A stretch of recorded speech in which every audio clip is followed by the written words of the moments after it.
All right, apparently we're live. Hello, everybody. I'm joined today by special guest host Kajan. Want to say hi, Kajan? Hey everyone.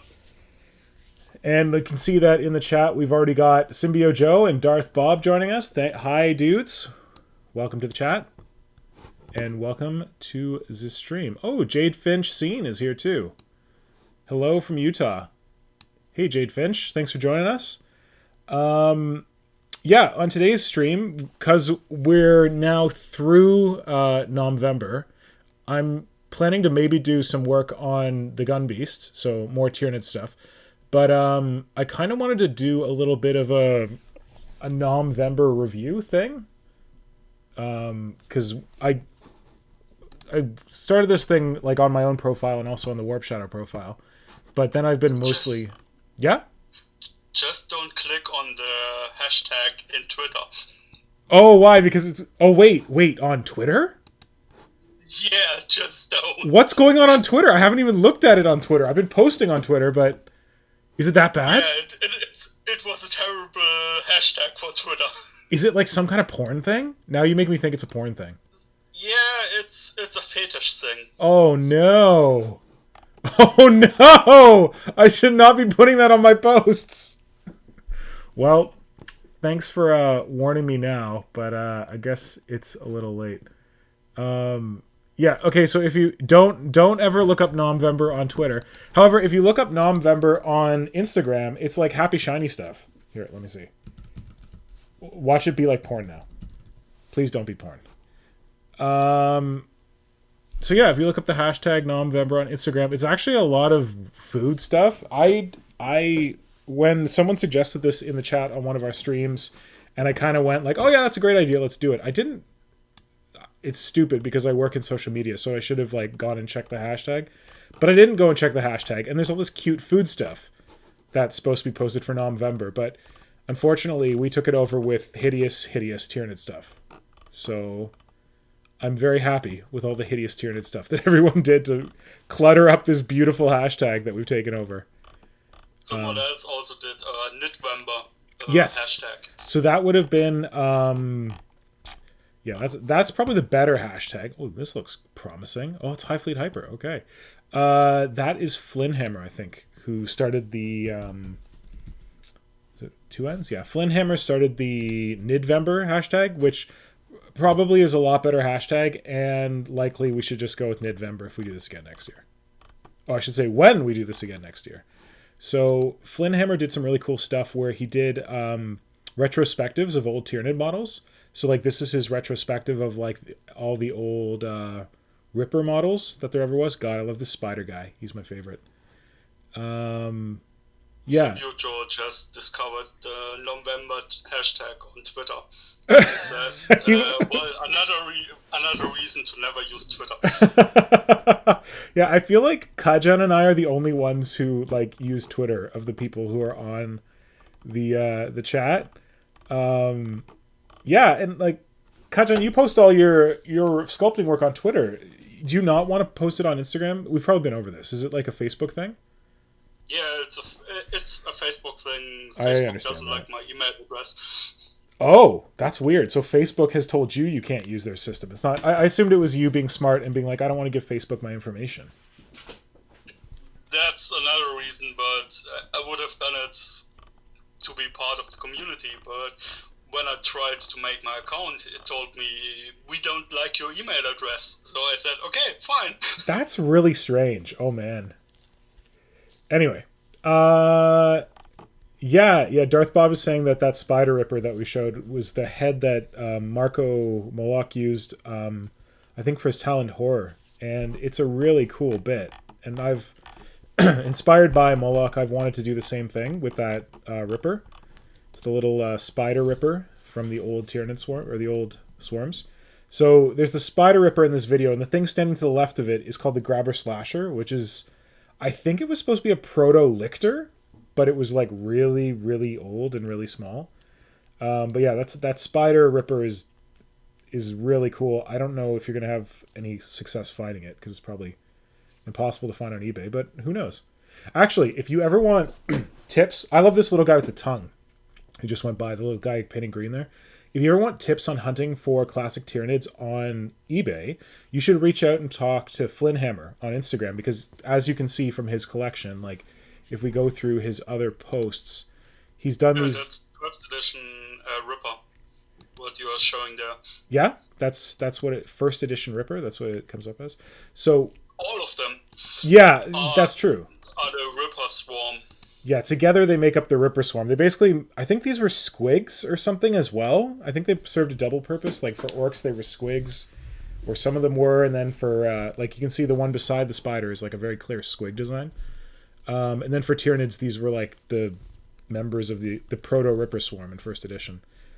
Yeah, the thing about the Ripper Swarm is they are a whole host of organisms the Tyranids introduced into the biosphere to break down all the biomass of the planet. Yeah. It's not just those little worm thingies. Yeah. Yeah, and then it got more streamlined in later years into the worm thingies. But yeah, I just wanted to go over to Flynn Hammer's account, just because if you haven't been to Flynn Hammer's account, he's done this amazing retrospective where I think he took virtually every Tyranid model and some Armorcast models. Like you can see the Armorcast Exocrine model here, classic, based on the Epic model, contrasted against the current Games Workshop Exocrine model. So there's a bunch of cool turntable videos on Flynn Hammer's Instagram. But if you are looking for old Tyranids on eBay, talk to Flynn Hammer, because he does it all the time. Like, he's a pro. He's hunted down all of these models in like eBay lots. So if you want to go find those weird old rippers, then talk to him. He's the guy. But yeah, I wanted to come over here because he started Nidvember, which is, as we've discovered on Twitter, is going to be the hashtag next year, because we're not going back to Nomvember. But Nomvember served us pretty well this year. How the heck do I get back to it? Bob is saying, yeah, I might hit him up. I'm also on the Old Hammer trading group on Facebook. Oh. Tons of good stuff being sold and traded on there. Good. And they have Tyranids on there, Darth Bob? Like, it's not just old Space Marines or whatever? That's what I'd be worried about.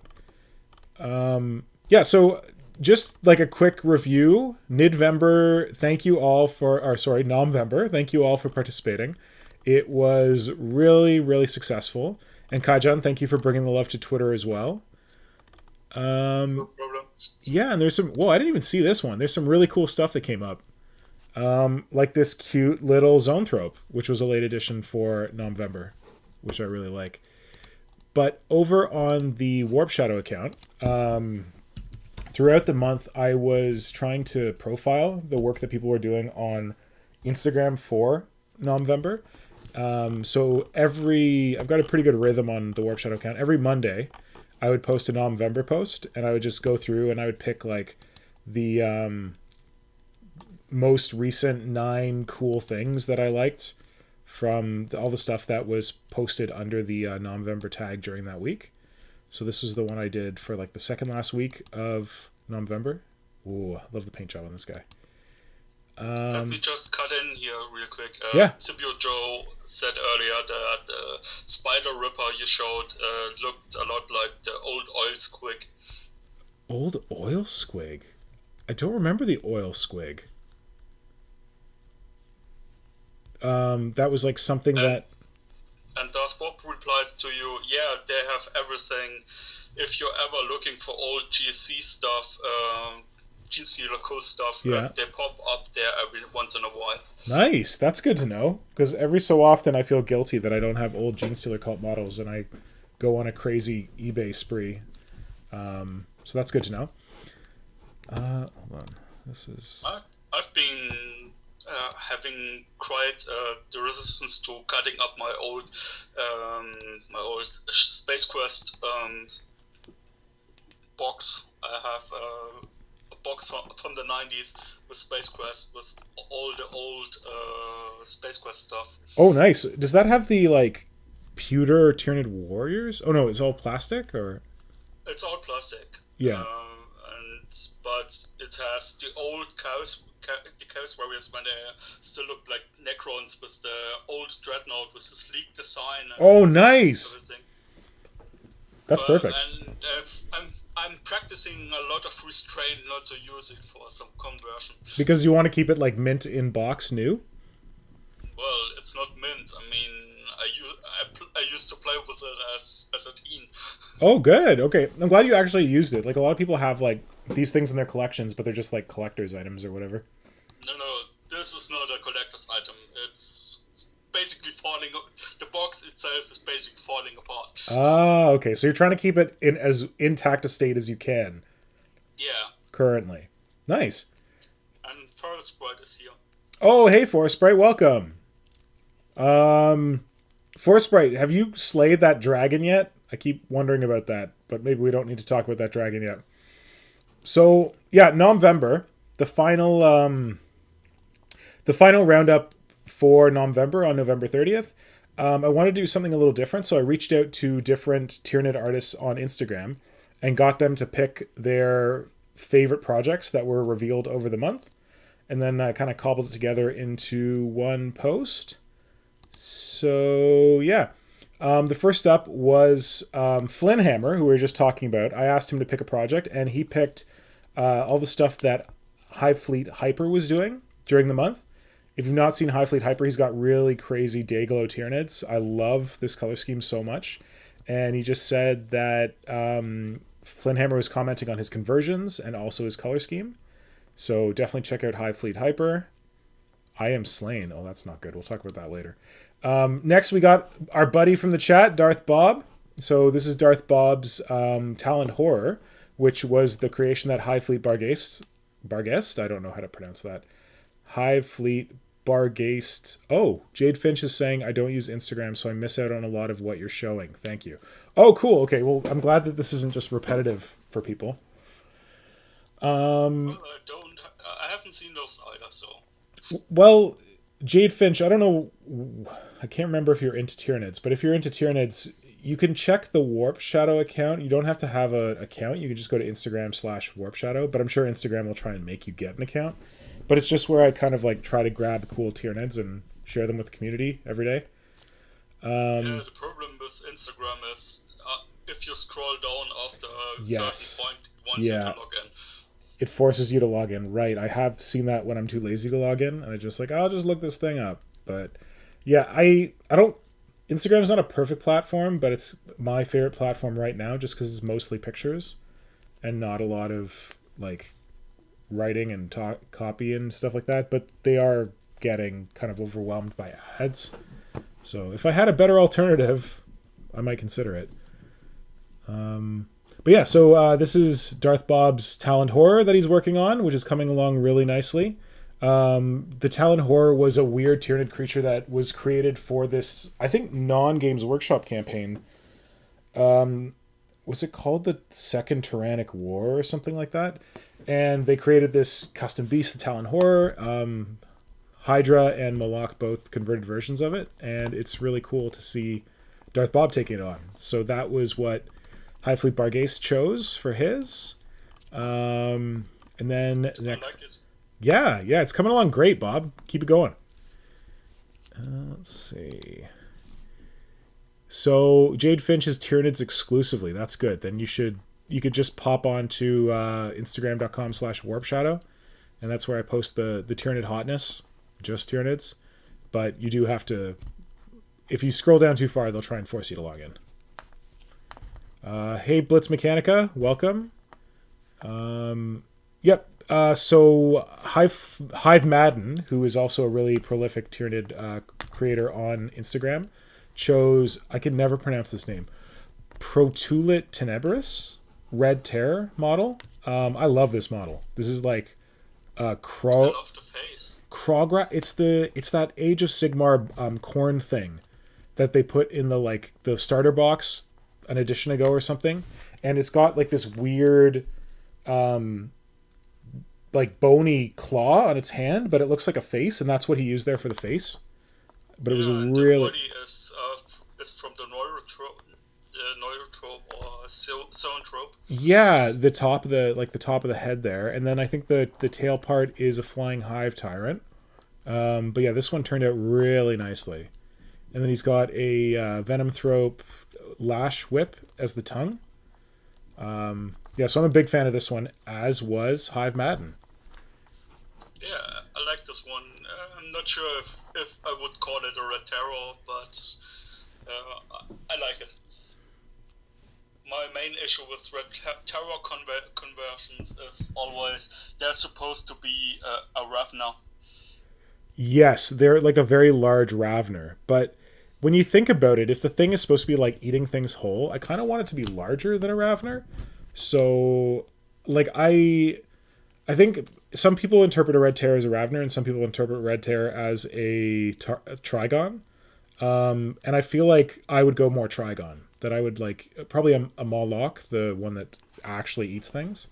I feel like that's a good evolution of the red tear.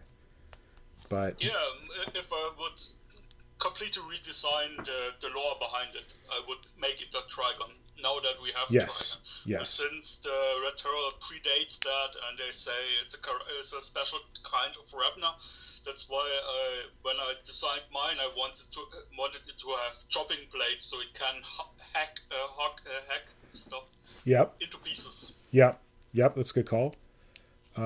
This one looks like it's about Tyrant size, so kind of, I'd say halfway between a Ravner and a Trigon. So that's a pretty cool choice, I think.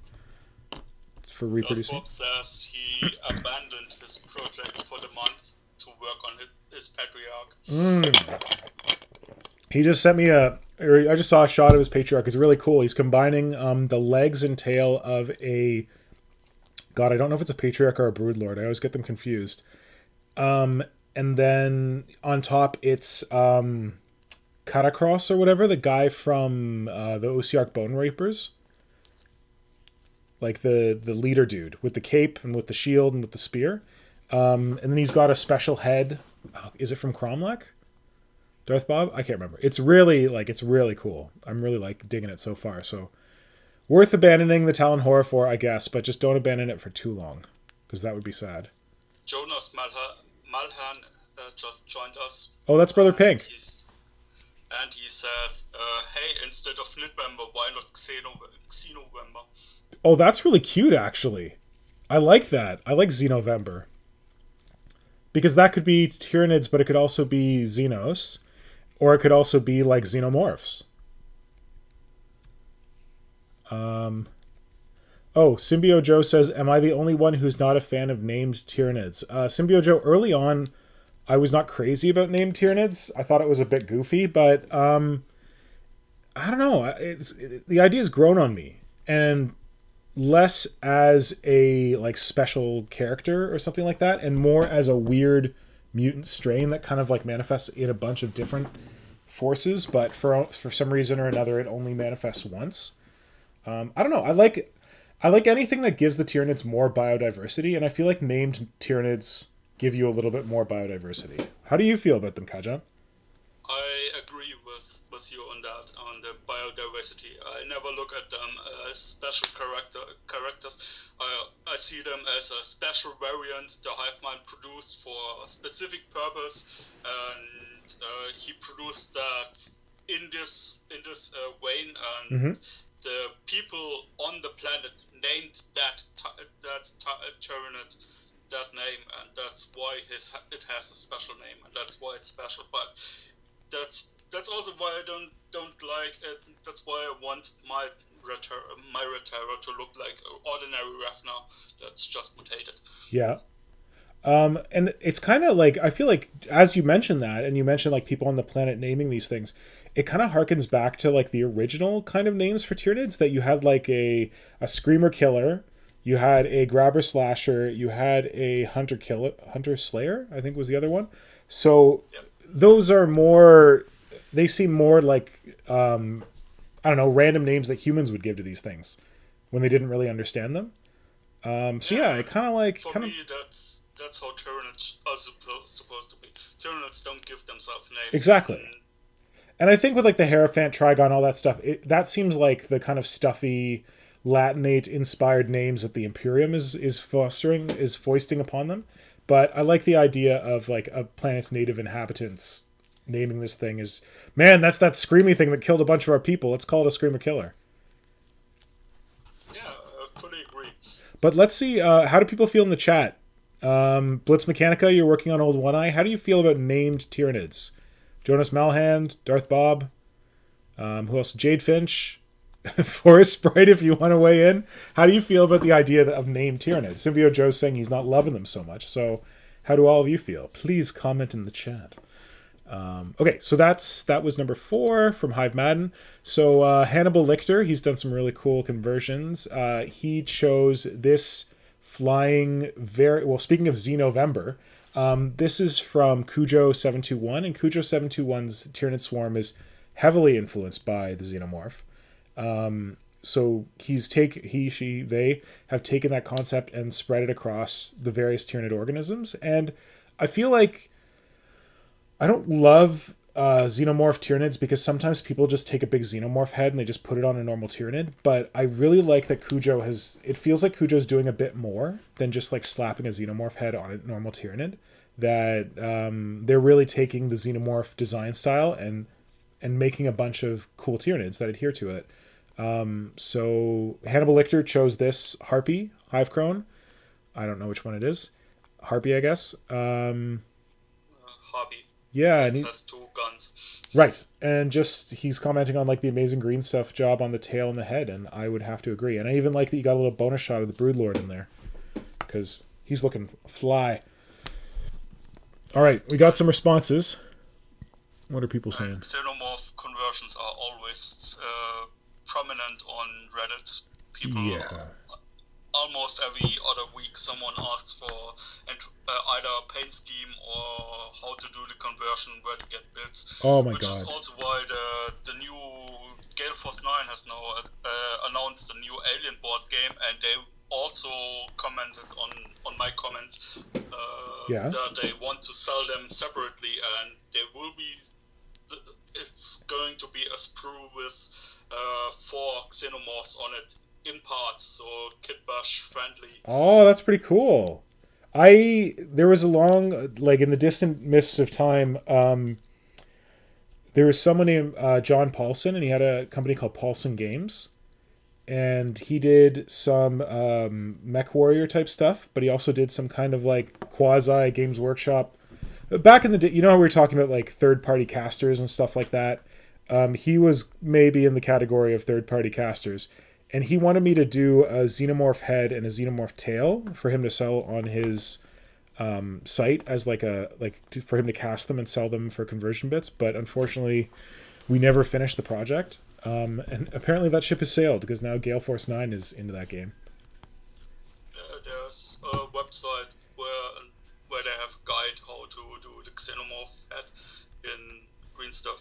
Yeah. But we have the answers to it. The chat has answered your question about named Tyranids. Yeah. John Melhan said, if you guys ever watch Battlestar, there is a Cylon Raider that's called Scar, which had just survived so long. That's what named Tyranids should be like. Ah! First Bright says, I have no strong opinions on named Tyranids. She doesn't play the game, so I'm not surprised. Das Bob says, my first venture into nits was Xenomorph nits. It just fell out of love with it because I found that it kind of limited options for creativity. Interesting. And Blitz Mechanica says, name Tyranids would help people visualize what's unique about said nits, hence Old One Eye. That's true. Like Old One Eye is very clear for that. The Red Terror is very clear for that. Slightly less clear for that are things like the Doom of Malantai and the Parasite of Motrex. But I kind of like the freedom in those, that it doesn't tell you exactly what they're supposed to look like. You just kind of figure it out for yourself. But Kajan, I want to take a break from reviewing the November picks just to focus on your comment about... Wait, how do I get back to Warp Shadow? About when you see on Reddit, the Xenomorph Nids always get a ton of likes. I'm not logged into Warp Shadow, but I posted this post on Warp Shadow. Oh, I can see it. So this is like easily one of Warp Shadow's most liked posts, 3,122 likes. And purely, I think, because it's a Xenomorph version. And These are great Tyranids. I love the scheme. This scheme is faultless. I cannot fault the scheme. However, I feel like this is an example of what I was talking about, where this is a base Tyranid with a very long head, versus what Cujo's doing, where it looks like Cujo's got a lot more kind of the Tyranid design aesthetic in their stuff. This is a very simple approach to it, which I don't feel like takes as much work as what Cujo's doing. Let's see if we can pull up Cujo's account. One sec. But I like this one. If you get some iridescent medium to make it like slightly iridescent, Yeah. Would be even better.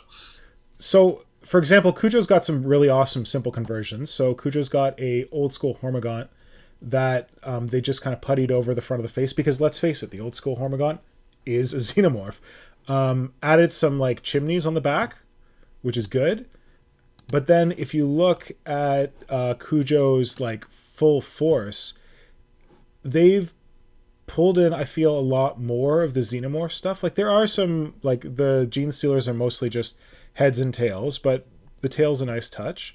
But then if you look at like the Trigons and the Hive Tyrant, he's like leaned right into the Alien Queen head design. I really love that Broodlord with the big head and the spore chimneys on the back.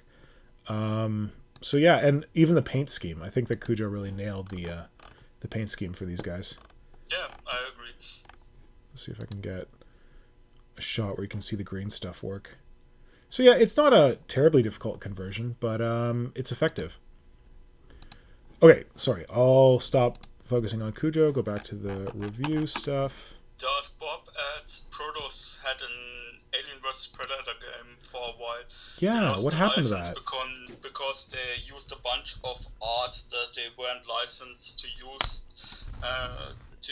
and they made models based on the Sega Xenomorphs from Colonial Marines. Oh!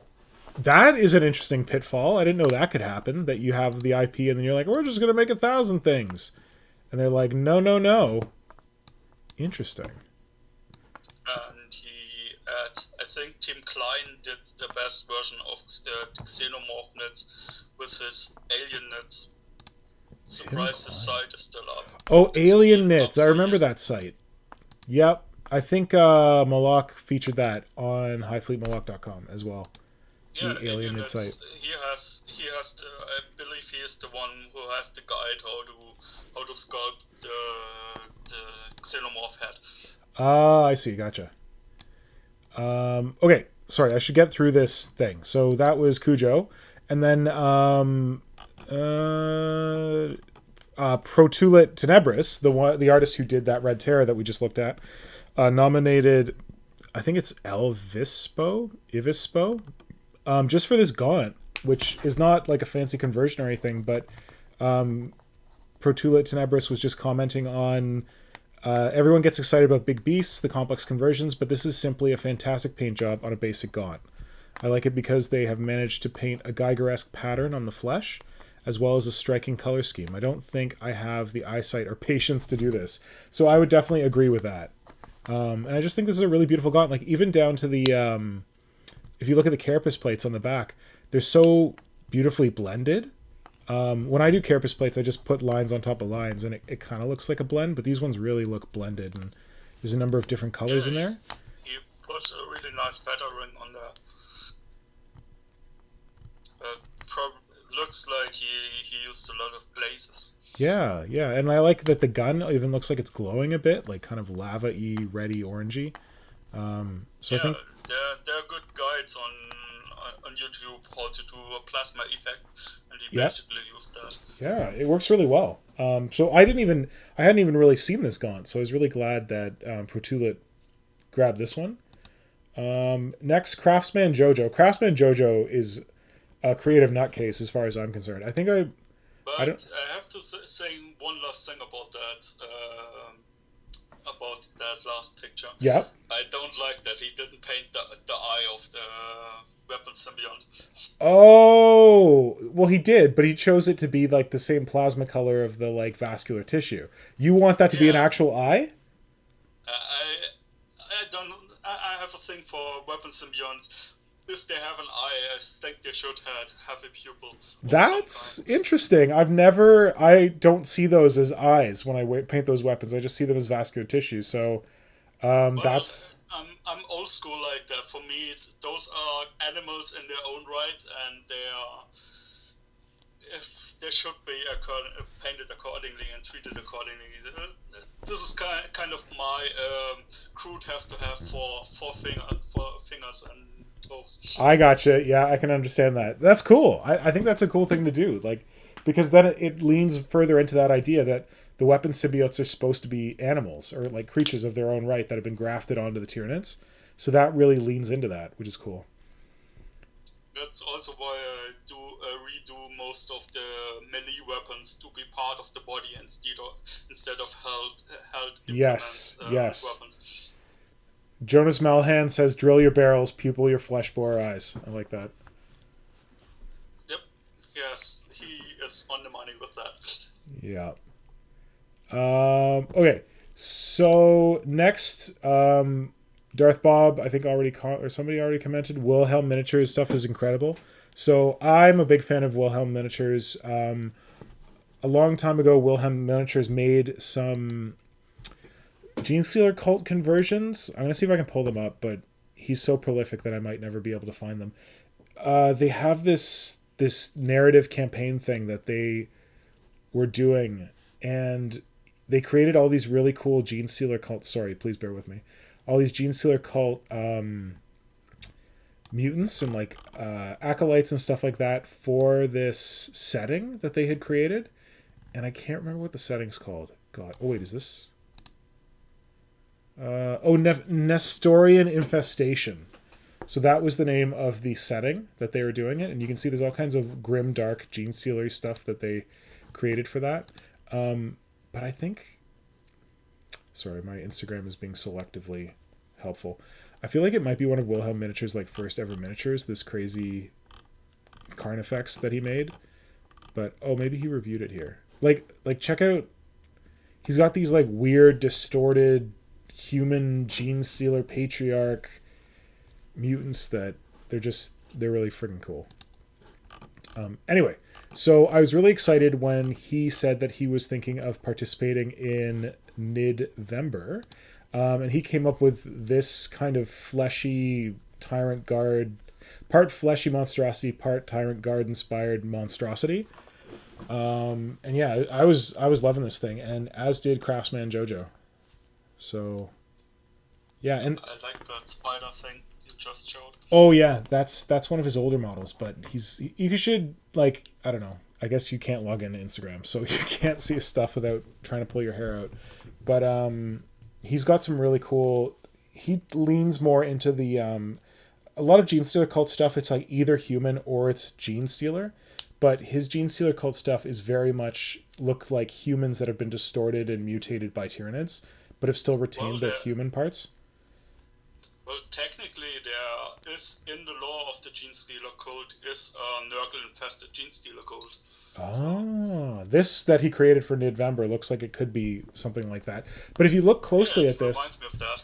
I hadn't even noticed it till now. But if you look at that upraised scything talon, I swear it looks like there's a hand above it, and the talon is kind of like growing out of the palm. Do you see it there? Like there's little tiny fingers. And also, you can't see it as well in this picture, but if you look at the Tyrant Guard head, and just at the bottom part of the head where the mouth should be, he's taken a human, like, zombie mouth, I think it's from the corpse cart, and put it in there to replace the Tyranid mouth, again, to kind of leverage that idea of distorted humans that have been, like, grossly distended by the Gene Stealer curse. So yeah, he's super talented. But the person who picked him is also super talented, Craftsman Jono. If you've not, as a lot of people here have said they don't have Instagram, I just wanted to like hit on some of Craftsman Jono's work because Craftsman Jono is an amazing Tyranid creator in their own right. So here's like a weird biovore converted from mostly a gaunt and a warrior, but perfect. And little zone throw sighting talons on it. Let me jump in here real quick. Yeah. Bob says that campaign is inspiring. My favorite is the giant hybrid from the Fort World Great Unclean one with the giant crab claw. Oh, I think that From was Wilhelm's done. miniatures. I was that done by Wilhelm, or was that done by Big Boss? Either Big Boss Red Skull, or there's three of them that are like buds, and I think one of the others may have done the crab claw mutant. But I know the one you're talking about. So yeah, Craftsman Jono, like he made this thing, and I didn't even know what this thing was, but I know I loved it. This feels like if Tyranids were a Gundam enemy, this is what they would look like. Some crazy anime thing, but it's not perfect, but I think it's friggin' amazing. This looks like an oil trope mixed with a hive tyrant. Yeah, it's like, yeah, it's hardcore. I love it. But he's also and then actually this is his old One Eye conversion that he made from parts from a Dimacaron. And I believe that I would say that it was this conversion that Craftsman Jono did that inspired me to get back to Hell. That it was seeing those Turvagon legs on a Carnifex and seeing that they could work, and that you could make like something that still read as a Carnifex that was more upright with longer, sleeker legs. It really inspired me to be like, hey, maybe I should get back to that whole like giant Carnifex idea that I had.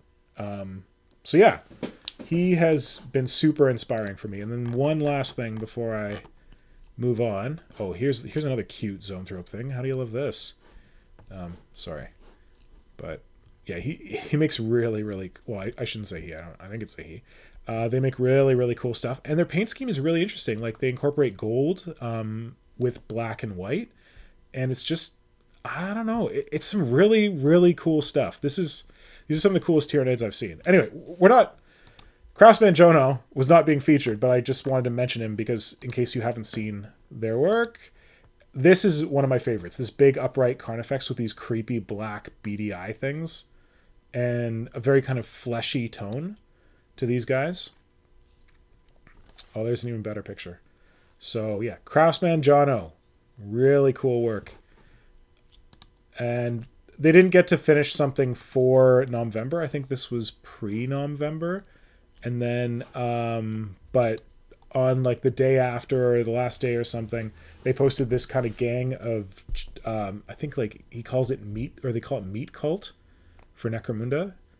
Oh, Meat Nids is the name. So these are Gene Stealer cult, but, you know, kind of very meaty inspired. Oh, I like those.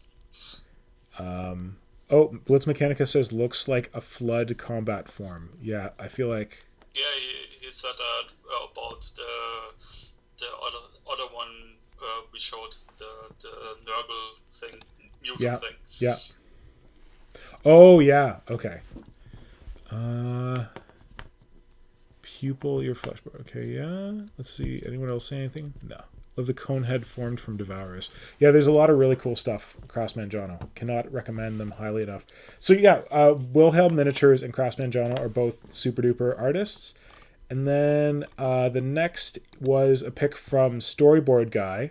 Storyboard Guy is another person that you should really be aware of in terms of Tyranid creators on Instagram. I think this is a dude, Aaron. Aaron, he perfected this way of doing Lictor feeder tendrils. I think he uses some kind of translucent plastic for it, and then he doesn't actually paint them because he's got some work in progress photos.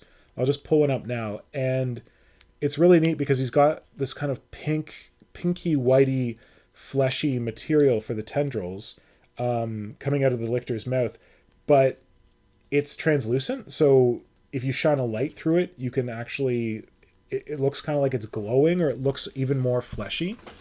Well, you're not going to like this, but you can get polymer clay that's translucent like that. Oh, maybe that's what he used. So, but you have to make it.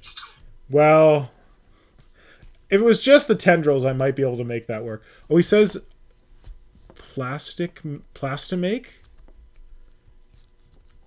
Maybe Plastimake is the kind of putty that he's using. But he's done this to really great effect on these lictors. So he's got like this one lictor, which is like painted camo color. He also did a really amazing scheme on it and some cool mantis claw conversions for the upper talons. But you can see it's got those translucent tendrils on it, and they're just so creepy. They look so new and different on these lictor models that when I've featured his stuff on Warp Shadow, this is also some of the most liked of all of our posts. Like, and he just keeps making these amazing lictors. Plastimate looks like a thermoplastic. It says originating from Australia, Plastimate is essentially a commercially moldable plastic that softens in hot water and hardens in cold water. Ah, there you go. So that's the secret. So this is one of his lictors. He did. Oh, that's the wrong way. Well, that's a cool creature too. Oh god, I've lost myself. And then he did another lictor that's more of like a gray urban scheme, always with the same Plastimate tentacles. Let me cut in real quick. Yeah. Real quick. Duckbound joined us and said, "Can anybody recommend where to get some nice Tyranid terrain from now? Games Workshop has stopped selling things." And Darth Bob says, Micro Art Studio does some cool ones. They made hard form terrain, but from what I understand, they're pretty durable. Nice. I should just start making some Tyranid terrain for you. I love making Tyranid terrain. And Jonas Melhan says you can't paint the Plastimate. Oh, that's fine, because what he did is he used Plastimate to make something that was in the right color that he wanted, and then he didn't paint it. And that's why we have that whole translucent effect on his tentacles, which is so cool. And I would say to that that you could probably tint it by using alcohol paints and putting a few drops onto it and then kneading it into the Plastimate when it's malleable. Oh, interesting. That's a good solution. At least that's how you can tint other thermoplastics. Dougbound, I'm curious about what kind of Tyranid terrain you're looking to make, because I would say if I had to use Games Workshop models to make Tyranid terrain, what I would do is buy the what's it called, the Tyrannocyte, and just like bust that up into terrain. You've got like those big armor plates that could make good capillary towers. You just got to put something in behind them. And then you got those like weird fleshy sacks that you could repurpose. In fact, Flynnhammer on Instagram has done some really cool Tyranid terrain using bits from the Tyrannocyte and bits from, I think, Zoanthropes and that kind of stuff. Darth Bob, I think you're the only one who wants a capillary tower tutorial, but I could do that. That's pretty easy. It's basically sculpt giant Tyranid plates. I made some back in the day when I made Tyranid terrain. Used cardboard and toilet paper and hot glue to make caterpillar towers. Yeah, they're not hard. Like, you can do it. And then you just get, if you want to be fancy, you just get some epoxy sculpt and sculpt it in there. Yeah. I basically used Dr. DM Scotty's purple worm tutorial to do the caterpillar towers. Nice.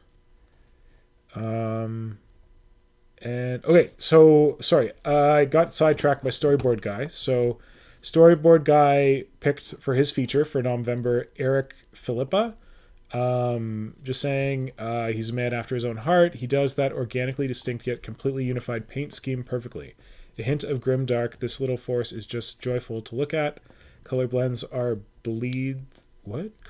bleeds are so at home on Tyranids, and his skills and execution are something to aspire to. So yeah, you can see that on these Tyranids. Actually, I should probably go to Eric's profile because we'll probably get some better shots there. Close-ups on these Tyranids. Yeah, just like instead of having the flesh be all one color all over, there's like these kind of blends and bleeds between the different colors, kind of like a I don't know, terracotta color, and then into like a more fleshy purpley color. So this was a cool pick. I was not really aware of Eric's work until Storyboard Guy picked this out. So I really appreciate that. I really love the color scheme. Yeah. And then finally, my pick, non-standard template construct. So this dude has been working on this giant, huge, I think it's a Hierophant, for all of November. And this is a situation where I've often seen people try to make Tyranid Biotitans by taking a bunch of different Tyranid bits and combining them together into something massive. And it doesn't always work for me. It sometimes looks like it's clear that they're taking a bunch of bits and just like gluing them together. But I think that non-standard template construct was really good with how they chose their bits and how they combined their bits to create this creature. Granted, it's not perfect, but it's very, very good. And something, I'll go over to their profile because you can't see the feeder tentacles on this angle, and the feeder tentacles they're a mess. They're terrifying. Like, look at this. We got a shot here of a poor marine about to be devoured by this thing, and just the way that they've used, like, I think they're tyrant wing membranes, or maybe harpy wing membranes, as like a mouthpiece to have all those tentacles pouring out of. It's just a really, really cool construct. So yeah, this thing blows my mind utterly. So I wanted to pick that for my November pick. And there we have a picture of it against a Imperial Knight, and it is pretty damn huge. So yeah, that was pretty much what I wanted to do. I wanted to get through the different picks that we featured for November, but honestly, there's so many good Tyranids that came out of this event that we're definitely going to have to do it again next year. Maybe we're not going to use November because gross stuff happens on Twitter, apparently, under that hashtag, but definitely would like to do Nidvember or Xenovember, as Brother Pink suggested. Something like that. Just another reason to feature Tyranids and encourage people to make Tyranids, because there's always room for more cool Tyranid creations. So I'd highly encourage that if you are on Instagram, look up the November hashtag and just take a peek through what kind of Tyranids came out over the month. You'll see some weird food stuff, but just ignore the food stuff and focus on the Tyranids, because there's some really, really cool stuff under the hashtag, and we weren't by any means able to feature all of it.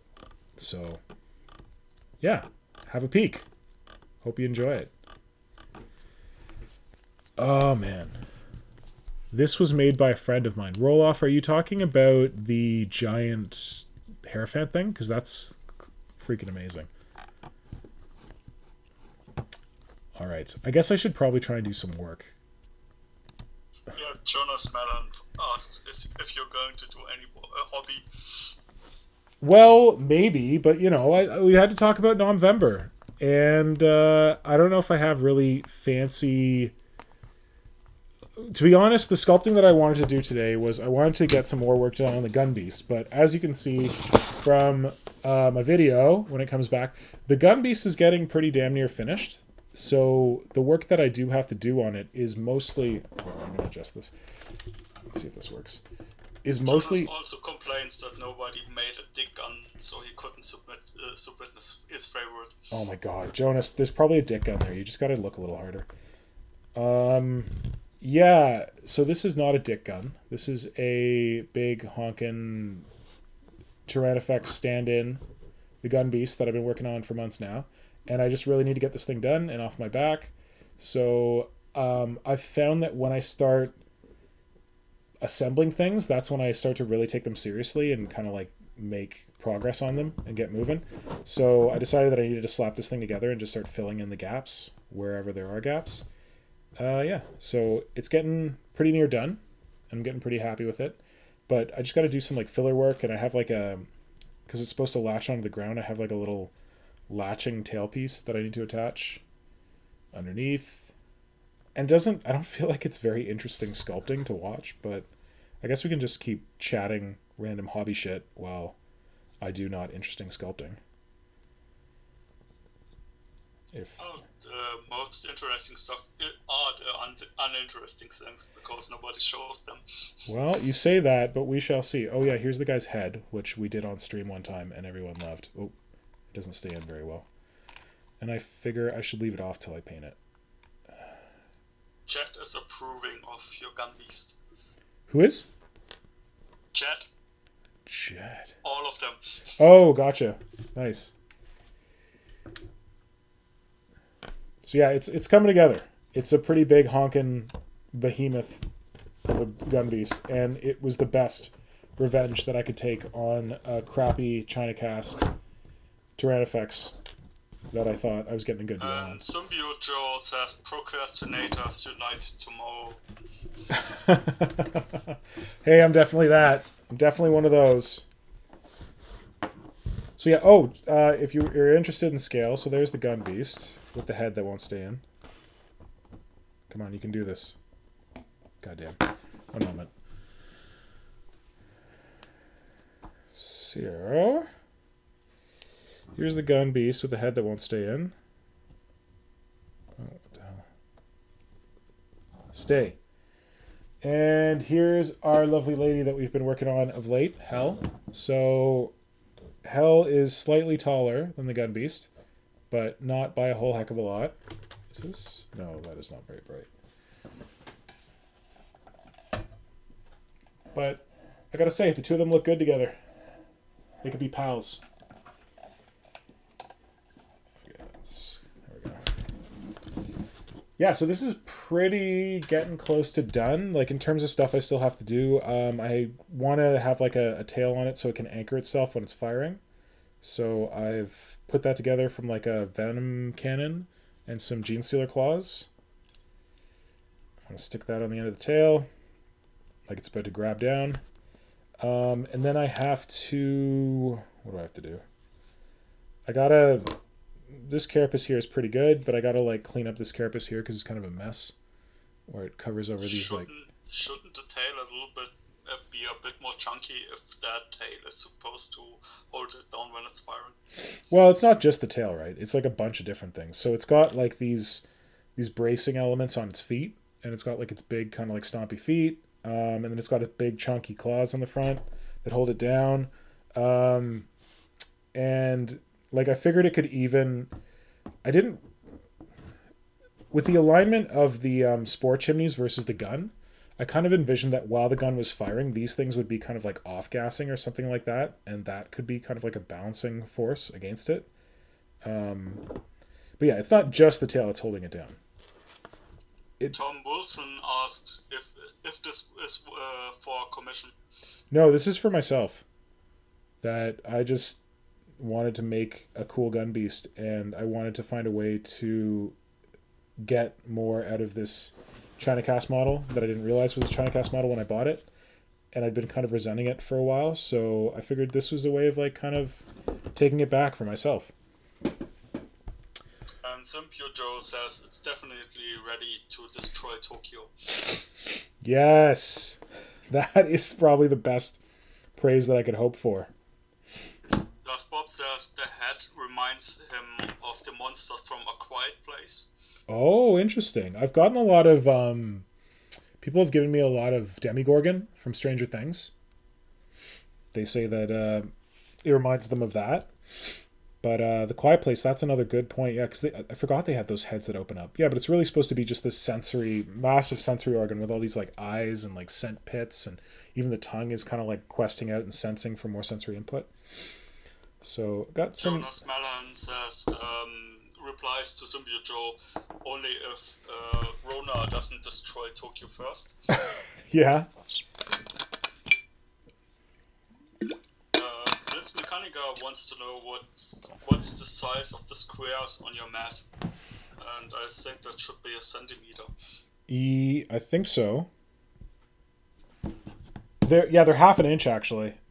Because we live in Canada and we pretend to be metric, but we're really at the mercy of the Imperial Americans. So if you look at the side, these are centimeter markings, but at the other side, there's also inch markings. Like, I don't know if I can do this.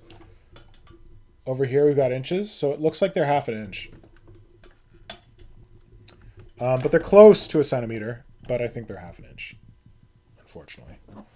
that surprises me because I have a mat that I got from the internet somewhere. They are a centimeter, so that's why I'm surprised. I thought they are all centimeter squares on those mats. I could have probably gotten a centimeter one if I was paying attention, but I just went for one that was large. And I can't remember if I ordered it from a local art store or I ordered it from Amazon. But it's a half inch. Oh, where the heck? Hutch joined us and he says, "Wow, the Gunbeast is looking fantastic." Thanks, Hutch. Welcome. So I've realized what I'm going to do. So I want to put little like cloacas or sphincters or whatever in the guns. I don't want the guns to be empty like that. So I'm going to plug them with some aluminum foil and then promptly tear my hair out as I try to sculpt detail in there. Because that is going to be challenging. And they're talking about the Rona in Tokyo. If you're curious, I can relay those messages. Oh, I'm always curious because my brother lives there. Subio Joe said, "I thought Japan handled it good." Jonas Madam said, "Nope." Japan instituted a travel campaign, and they're still debating if it's the cause of the uptick in the corona numbers. Yes, yeah. So this is I thought we talked about this on a previous stream, but maybe we didn't. So Japan, I don't know. So Jonas Malhan lives there, so he's the expert. He can comment on it. But from my understanding, Japan told everyone to stay home and like not go out and not spread the virus. But then they were also worried about their small businesses or local businesses being hit by lack of tourism because no one was traveling to Japan because of the virus.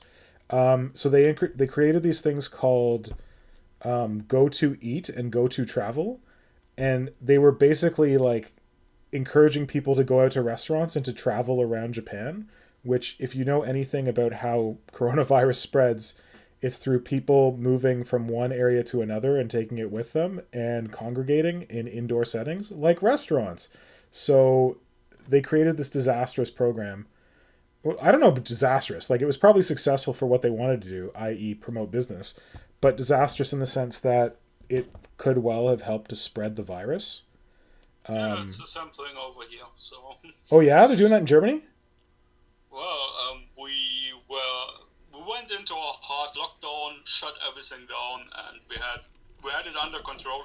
And then every politician went, "Oh, people, please go take vacations and please go everywhere. Bring it back to us. We don't have enough." Oh my god! Like vacations within Germany or within Europe? Oh, okay. We can't travel anywhere else, but within Europe they told everybody to go, and then for a while everybody around us spiked like hell because probably we carried it over there. Yeah. And then it came back. And now they decided, let's go into a lockdown light because we want to drag this out as long as possible. I honestly think that that's the whole world right now. Like our province in Canada is doing lockdown light as well. Like they're closing down like restaurants and like gyms and all this kind of stuff. But all the while, well, that didn't do anything. All the while the schools are still open, and whatever they do, they don't want to close the schools. And I can understand that because like people who have kids in schools and need to work, like school is free childcare for your children, but like that's also a spreading vector because you're putting a bunch of kids together in a classroom for like a whole day. So yeah, they but didn't you know kids can't get it? Yeah, what the hell? That's crazy. No, I At have least heard. that's what everybody tells us. Yeah. Children can't get it, so children are fine. They can't get it, but like, who's to say they can't spread so many it? studies that say otherwise, but who cares? Children are not humans. They work different from adults. Meanwhile, like, my understanding from anyone who has kids is that having a child is having a vector. That you send your kid to daycare or something, they're going to come back with all kinds of crazy viruses for you. So this is just one more crazy kid virus. Yeah, so our situation is like I live in the largest city in Canada, and we're under. They call it a lockdown, but the reality is that you can go out, you can go wherever you want, you can go grocery shopping. There's no like movie theaters, there's no restaurants are takeout only, no dine in, but otherwise it's pretty free. Like not like in the I heard in the UK when they went under lockdown, you were like restricted from traveling, and the cops were on the road and they would like stop you and ask you where you were going. We don't have anything like that. Um, so it's not really shocking that our case numbers just keep going up because there's no real constraints on our freedoms. Not that I'm advocating that we need constraints on our freedoms. I'm just saying that people are not taking this seriously because the government is not taking it seriously. We have a politician that is arguing that we shouldn't do any restrictions because people are smart and they do the right thing. Sure. I have a lot of But faith in humans, but I don't have faith that we're smart and do the right thing. We need like if we were smart and we did the right thing, this would all be over by now, right? yeah, pretty much. But it's not because we're not smart and we're not doing the right thing. So we need someone to force us to do the right thing. But get back to the hobby. Sorry, yes, thank you. Duff Bob asks when do you use aluminium foil versus using foam? What was that? When do I use aluminum foil versus using foam? Versus foam. Uh, You used on Hell. You used yes. insulation foam. Well, in this situation, I need to cram it into a little hole. So aluminum foil is easier because I can cram it into a little hole. With Hell, I needed to. It's a good question. What do I have to hand? Usually I use aluminum foil because I always have it to hand, and then I forget to use foam, and really sometimes foam is the better option. With Hell, foam was a better option because it was a large area that I had to fill. And also the benefit of foam is that it's structural. With aluminum foil, you can like put into a ball like this, but if you put enough stress on it, it's going to like shift and move and shit like that. With foam, you don't have that issue. So if you have foam cut to like a certain shape, it's going to keep that shape. I think also when I started my third dominatrix, I used foam, I believe, because I had like I cut the two pieces in half and I had a defined like flat edge on each side, and that was an easy thing to put a big thick piece of insulation foam in the middle of. So I think when I'm looking for like rectilinear stuff, I tend to use foam or roughly rectilinear. Like the other thing with Hell is that I was taking those two pieces and kind of sticking them together, and it produced this kind of like angled structure that I guess that particular piece of foam fit well into. But when it's more organic, like sometimes you can like sculpt an organic shape in aluminum foil easier than cutting it out of foam. The other benefit is that when foil is all kind of like crunched up, it's a little harder. It's a harder surface slightly than foam. Like if you push hard enough on putty against foam, the foam behind it can kind of crumple and yield. I don't know. I don't have hard and fast rules for this stuff. I do it by gut when it comes to making that decision. And it's also based on like what I have to hand. Like aluminum foil, almost anywhere you go, you can have aluminum foil in your kitchen. You might not have insulation foam kicking around. I'm fortunate that in my studio I have some that I can use. But it's a very good question. But I don't know that I have like a hard and fast rule for it. Okay, let's plug some holes. Yeah, getting proper foam, at least in my region, is a bigger task. Really? Even like that stuff they use for like construction? Yeah, because the next construction center is like 50 kilometers away. Ah, I gotcha. We have a hardware store and stuff like that, but that's not construction.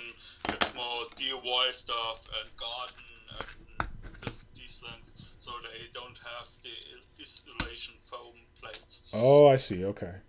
That's weird. I think that even like a DIY place would have them. I guess not. Yeah, you can get styrofoam plates and stuff like that, but not the stuff we would use for sculpting. Okay, so the white kind of pilly stuff that when you scrape it, like the little balls come off. Stuff that's coming apart, like Not the dense stuff. yeah. I gotcha. Okay, now I understand. Okay, so for this, because I'm just doing like some detail sculpting, or I'm going to try to do detail sculpting in there, I'm going to use my standard mix, which is 50% epoxy sculpt, or maybe slightly more than 50% epoxy sculpt, and 40 to 50% green stuff. And that's just because it's a good mix that is fairly soft, but it is not as... It's softer than green stuff, but it's still stretchy. So that's why I'm using it. So Bob says, yeah, I was thinking about thinking up a big project, and I was wondering whether it would be better to use one or the other, foil or foam. Thanks for the input. yeah, the benefit, I would say the benefit of foam, is it lighter than foil? I'm not really sure. It might be lighter than foil. I don't know. If you're doing a big project and you want to get like a rough shape, foam is probably better because you can cut it into the shape you want. It's harder because like with aluminum foil you can kind of like mash it into the shape you want, but I find that it's a lot easier to cut like a rough shape out of thick, like dense insulation foam, and then to cut it down to the shape that you want. Because you always... My problem with armatures is that you always want to make armatures like skinnier than you think, because you got to remember that you're bulking them up. I sometimes make armatures that are like about the size that I want, and then they get bulky because I didn't account for the fact that I'm going to be bulking them. So reminder with green stuff. That problem as well. Yeah, reminder with green stuff, you always want more yellow than blue. That's why they give you more yellow than blue in the package. But if you don't mix it like that, it's not going to break or anything.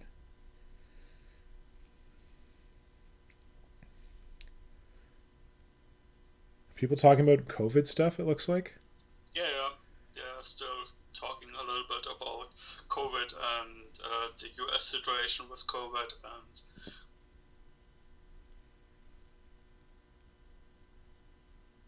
Oh, Jacob Foster's here. Hey, Jacob. Welcome, man.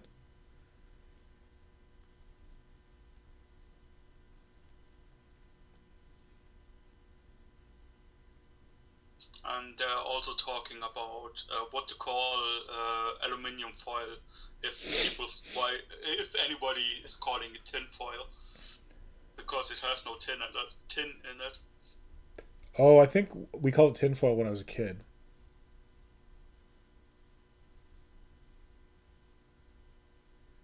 Yeah, aluminum foil, tinfoil. Pretty sure there's a story behind that why it was tinfoil at one point. Well, I'm pretty sure that tin... I thought I heard that tin is like not that common a material. Maybe aluminum is like a more common material or something. Aluminium is very common, and I would almost pretty sure we weren't able to use it as well as we do today until recently. But isn't tin less common? Like I was watching this thing about like Bronze Age civilizations and how they're not sustainable because you need copper and you need tin to make bronze. And copper you can find pretty regularly, but tin is harder to find. Yeah, tin is relatively rare. It's making up only about 2 parts per million of the Earth's crust. Gotcha. How do you know this? Do you work in like mining or something? No, I just Googled it. Oh, okay. Your Google foo is strong. I see that Roloff is asking about the Twitch address. Roloff, we're not streaming on Twitch this week. I did it that one week when everything broke, but I haven't gotten around to bugging Jacob to show me how to make this stuff work on Twitch and YouTube at the same time. So I should really look into that and get it so that people can watch it on Twitch or YouTube, depending on what they're comfortable with. So I will look into that. Vacation's coming up. I'll have some time on my hands, and I should use it wisely. All right, now I got to remember how to sculpt cloacas or sphincters. This is going to be interesting. And yes, my Google foo is average. I used to work at a newspaper. Oh, there you go. That would explain it. And Jacob first answered you with hello and sorry I haven't been around. Life's been kind of crazy stuff because I'm moving Amazon busy season. Oh, of course, I understand, man. It's good to see you when we can see you. And he also points out that tin and copper was historically closer to the surface level, which made it easier to find this material. Interesting. And I didn't know that. also remember that. From your Google days? Your Google Foo days? Well, kind of. I used to write articles about this stuff, and I worked for a time for travel editorial office, publisher of travel guides. Yeah. Back in the day when we still had travel guides before. Oh God, yeah, eh? Like, whatever happened to those Lonely Planet guides? And part of my job was researching stuff. So if you ever want to know anything about Mongolia, I edited an entire travel guide about Mongolia. Cool. Double checked and stuff like that. I like that. So what is the number one thing I need to see in Mongolia? Well, there's not much to see in Mongolia. Oh, come on, you wrote a whole travel guide. It's historically very interesting, but it's pretty much just grasslands. It's a whole lot of grasslands, and the culture is largely still nomadic. Ah, so there's no like big architectural wonders? No, they have, I think, 3 cities, something like that. Wow, okay. And pretty much everything else is just tent cities that are moving around. That's amazing that they're still nomadic. And what impressed me, they also led the last, one of the last horse charges in Second World War around that time, and they won. Nice. Well, isn't that their like whole culture, like horse-based culture? Yeah, but the impressive for me, the impressive thing is they went up against MG nests and stuff like that, so heavy artillery, and they won. This was against the Japanese, or was this against the Japanese? Yeah. Wow, that's impressive. I mean, they lost the war overall, but they won that charge. Particularly battle, the last one. That's the one they won. That one they won against heavy MG emplacements and stuff like that. Wow. It's. I mean, D-Day probably was nothing against that. Yeah. I mean, it was just people on horses with lances and swords and a couple handguns against heavily fortified emplacements. That is impressive. So that's the most important thing to know about Mongolia. Well, it was the most impressive thing because I'm also a military history geek. So. Ah, gotcha. Okay, how the hell am I going to do this? The last time I sculpted one of these things was a long time ago, and I don't really remember how to do it.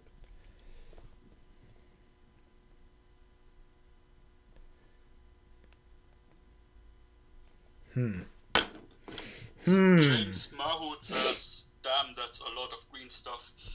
Oh, yeah. We don't mess around. Oh, my God. And Blitz Mechanica points out that it's mixed with epoxy sculpt.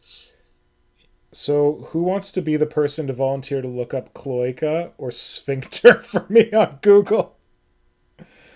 Oh, man, you thought that looking up November on Twitter was bad. Well, you thought looking up disgusting tongue news on Google. Oh, that was you, wasn't it? Was bad. Yeah, Kajan was smart and looked up disgusting tongues on Google and was shocked when he found disgusting tongues. Well, I didn't imagine so many human pictures. Wait, you thought it was going to be all animals?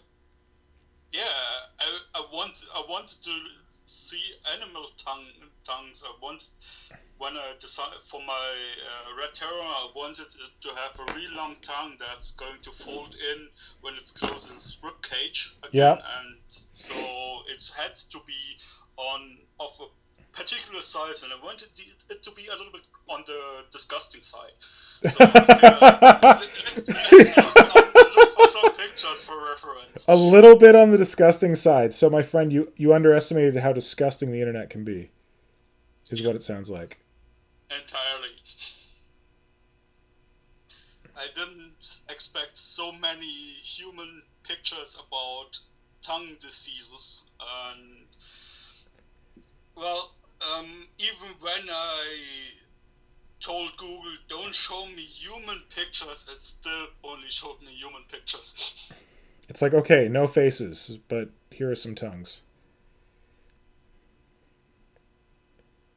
Okay, this is kind of working. I'm doing like a kind of like cat eye slit in the middle of this kind of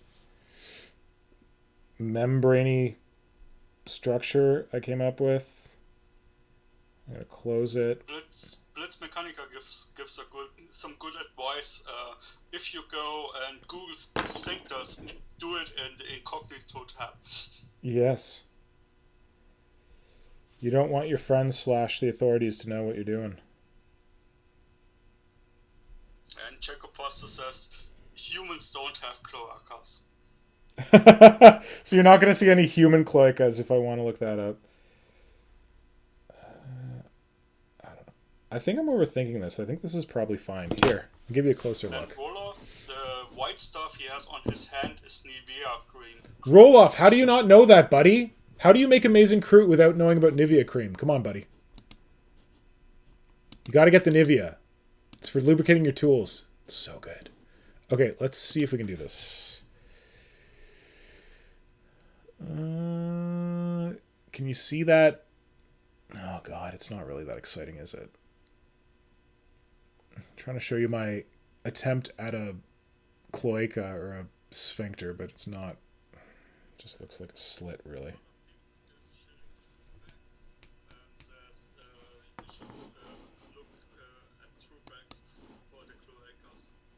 Look at true facts. I like that. Yeah, the Morgan Freeman impersonator nature documentary. I like that. Where the? Oh shit! Olaf says he's just licking his tools instead of the Nivea. Ew, that's gross, man. I'm trying to get my setting back. I lost my. Jacob Foster has to leave us. Jacob Foster has to leave? Yeah, he says, hey, gotta go. I'll catch you later. Have a good night. Good seeing you, buddy. Thanks for joining us. And I hope things get a little less crazy for you, even though it might be crazy for you from here till Christmas. Hope it doesn't get any crazier. Let's put it that way. And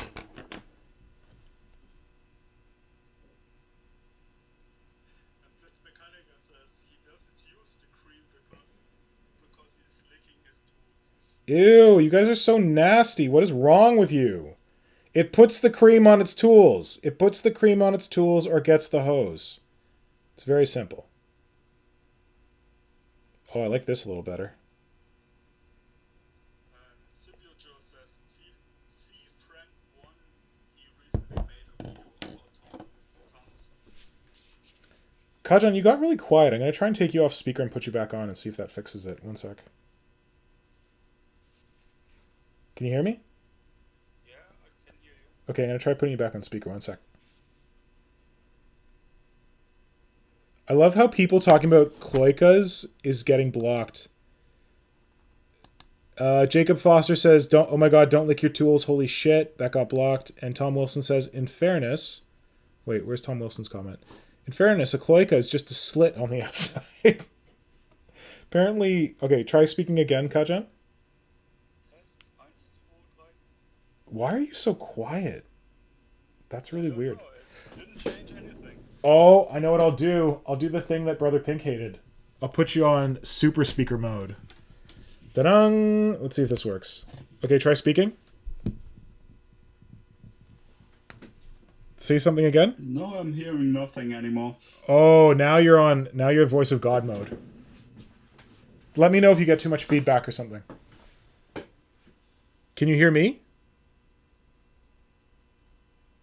Kajan? Oh, damn, hold on. Hey, Kajan, can you hear me? Hello? I've gone and broken it. Okay, is that better? Wait. Can you hear me now? No, I can't hear you. I have to turn on the stream. Okay, wait. Sorry. You can hear me now, though, right? Kajan? The hell? Hello, can you hear me now?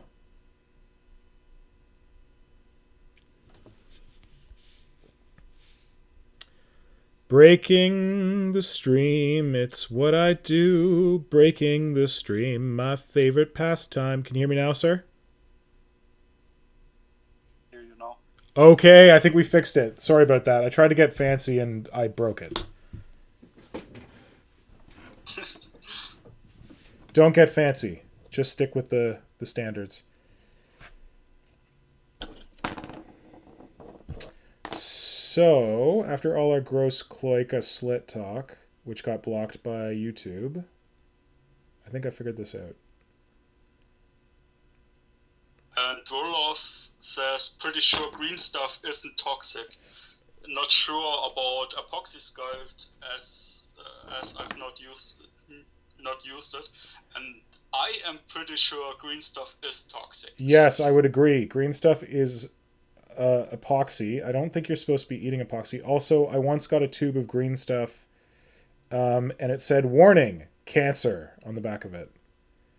So I don't. Jacob Foster says acrylic paints aren't toxic, which is also untrue because the pigments used to get certain colors are highly toxic. Not all paints are toxic, but some are very toxic. That's good to know. Do not eat your paints. Do not lick your brushes. You gross people. That's what we got water for. Okay, that's a pretty good cloaca. Okay, here, let's see if we can get this in a place where you can see it. Hold on, I'm going to switch my view.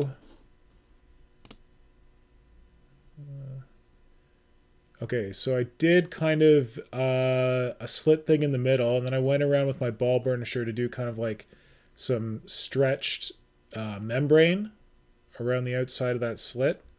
So I think that's working. It's really small. I think it'll be a lot easier in the main barrel, but I'll give you a little bit of a different angle. It's hard to see. My lighting, oh wait, hold on. Maybe my lighting situation is too bright. Let's see that. Oh, there we go. Tom Wilson says there was a myth that green stuff was toxic, but I heard that was a lie spread by a competitor. Oh my god. Fucking Procreate! Trying to get people to stop using green stuff.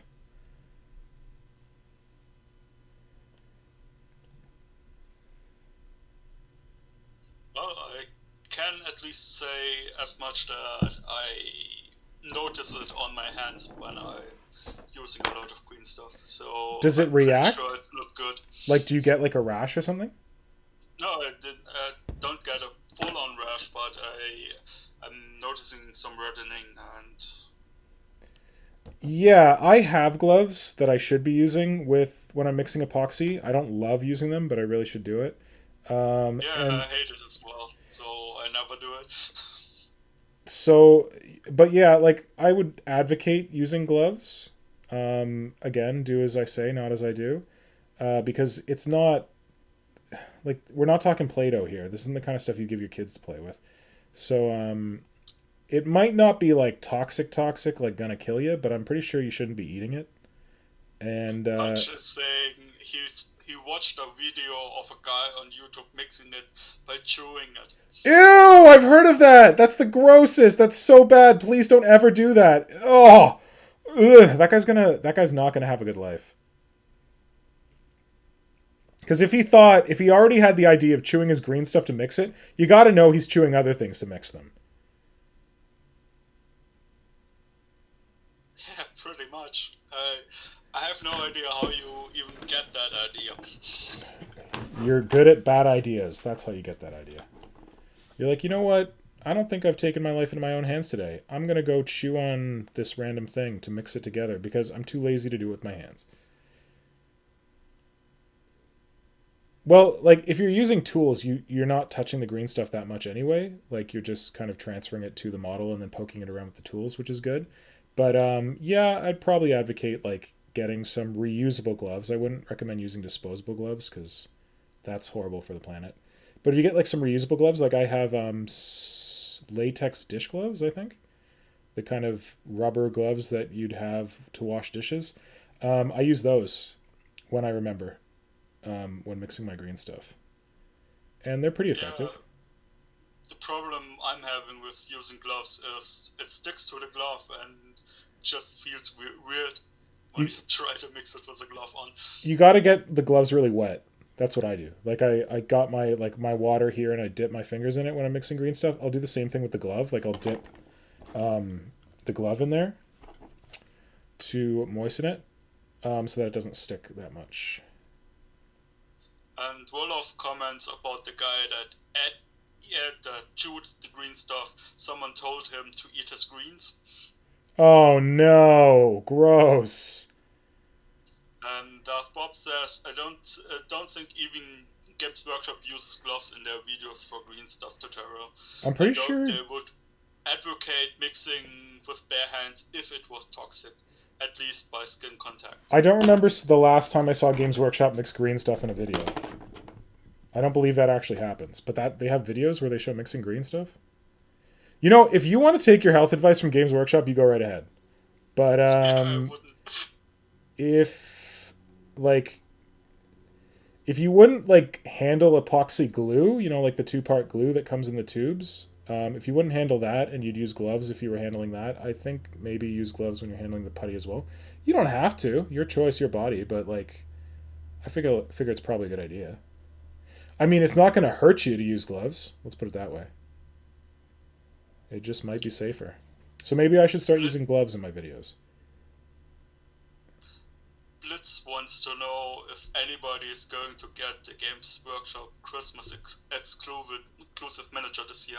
And no, I will not get that dwarf, even though it looks like a pretty nifty dwarf. Why aren't you going to get it, even though it looks like a pretty nifty dwarf? Sounds like there's a story there. For a dwarf. Yeah, neither do I. I mean... But it's an exclusive miniature, Kajan. Add it to your collection. Paper. What's that? Sorry? I said it's an exclusive miniature. Add it to your collection. Yeah, but not even for my pen and paper group I would be getting one because it has this big keg on his back, and I once played a character like that, and well, I'm all out of playing dwarves. Okay, you're done with dwarves? Yeah. There are only so many puns.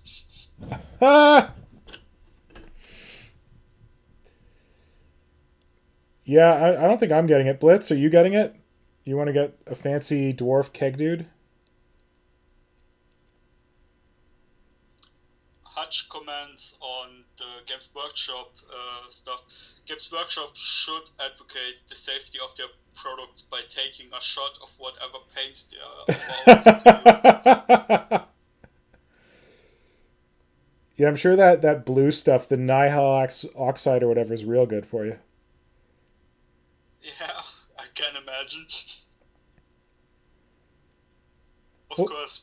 Then we would have a lot of new openings at Games Workshop.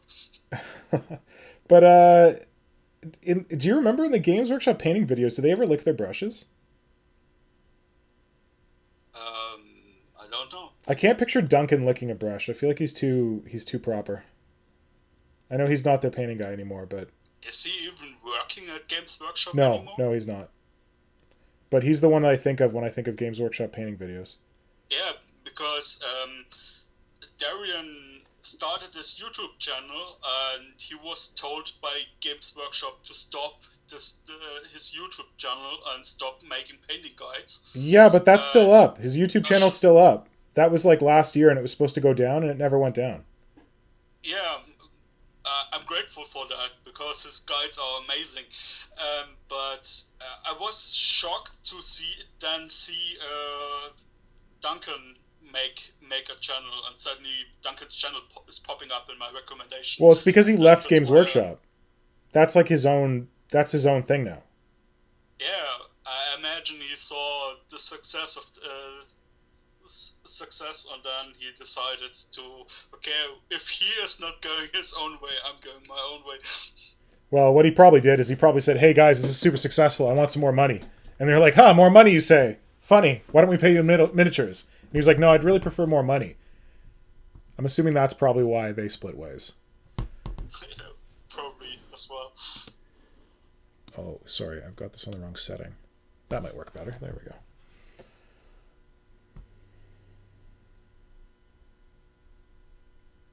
And Darth Bob says, I don't think they put any warnings on their green stuff, and I feel since they market to kids, that's a huge liability if it wasn't non-toxic.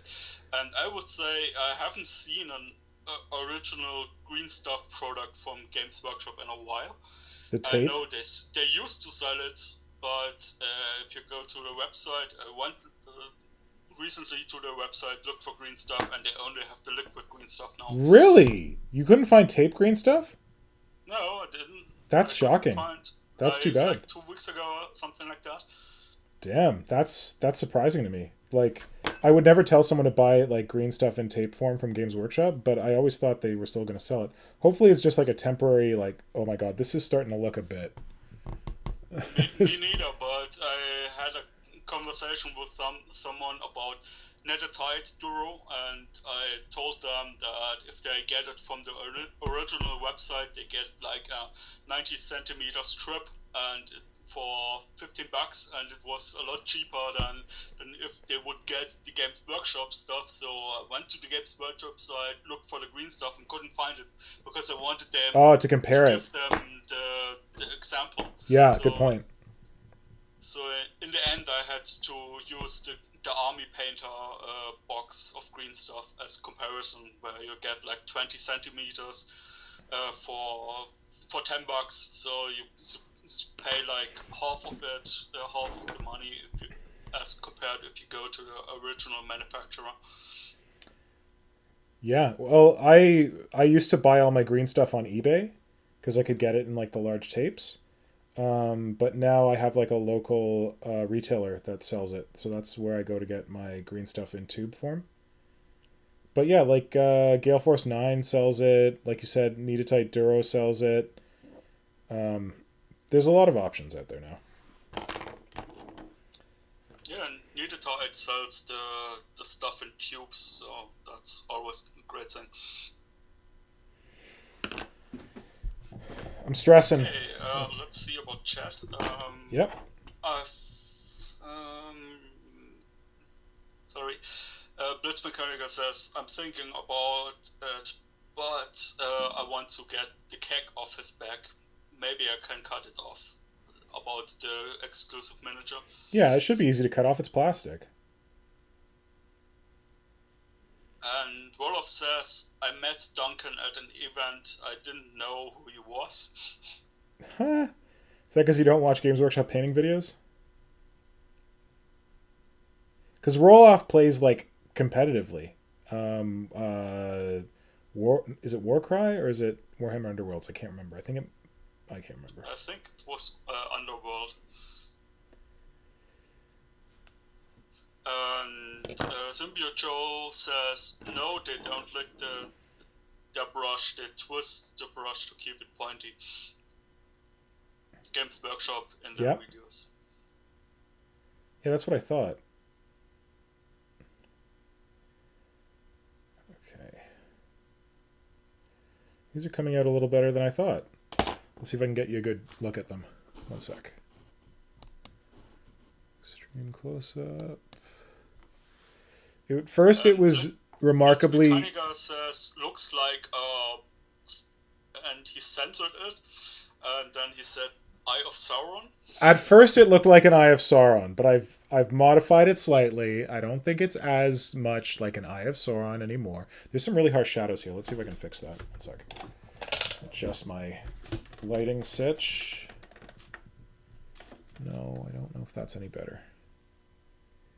And Darth Bob said from Netetide's website, they say that this is an eye and skin irritant when uncured if you are allergic to it. So it's harmful if you ingest or inhale dust. Oh, okay. Well, it's plastic, right? Like, that's, at the end of the day, that's what epoxy is. It's resin, it's plastic. Like, this shouldn't be shocking. As far as I know, the toxic stuff is the hardener. Oh, interesting. That I did not realize.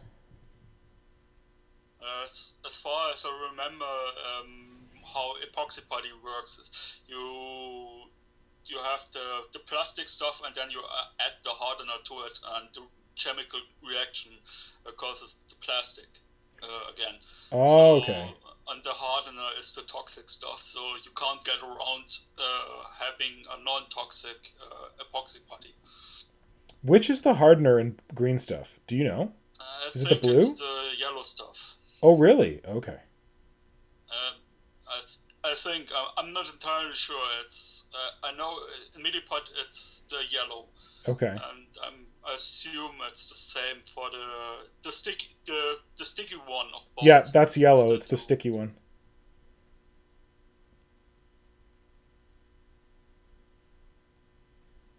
The hardener is the stuff that makes it sticky. So okay, that's good to know. The sticky side is the hardener. That's good to know.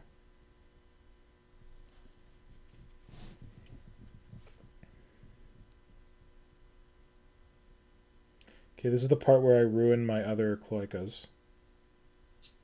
Roloff says he plays Underworlds, came in 4th in the UK Masters last week. Congratulations, buddy. Only lost one overall winner due to pretty bad dice. It happens. What was your army, man?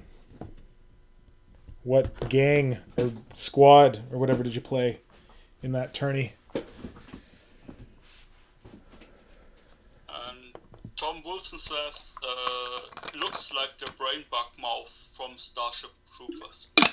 Tom Wilson, thank you for that comment, but I know that's a thinly veiled criticism that it looks like the Eye of Sauron. Because that's what the brain bug mouth looks like, the Eye of Sauron. So here's what we got to. I'm pretty happy with them. I think I'm going to leave them and not mess with them anymore. And Darth Bob says it's still pretty Wagyu-like, but I think that works for it. It's not like some of the official Games Workshop Tyranids don't have some stuff like that. Is Wagyu like is Wagyu a slang term for the Eye of Sauron? I have no idea. Yeah. I never heard that. I think he's referring to female genitalia. And Roloff said, I assume the blue is the hardener. As you mix it with more yellow, so it stays more flexible. That's possible. Yeah, because I thought the yellow is what kept it flexible, but I don't know. I'm not sure either. Been a while since I did the test. Oh, you tested it? Come again? Sorry, you said it's been a while since you did the test? Yeah, I've been testing mixing ratios. Oh, smart. Which ratio gave me the best result. I did the same thing for Milliput and epoxy. And what did you find? Do you remember? Well, I found with Milliput it's I have to mix in more gray to get it more like green stuff. Yeah. And I thought it was the yellow for green stuff, but I'm not entirely sure, to be honest. Okay. And Roloff answered I played Daunt of the Prior Queen, Nighthound. Oh, nice.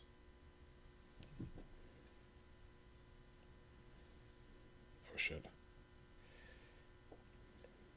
And Blitz just looked at his brew for the Christmas exclusive, and the keg is a separate piece, so he doesn't even need to cut it out. So now he's definitely buying it.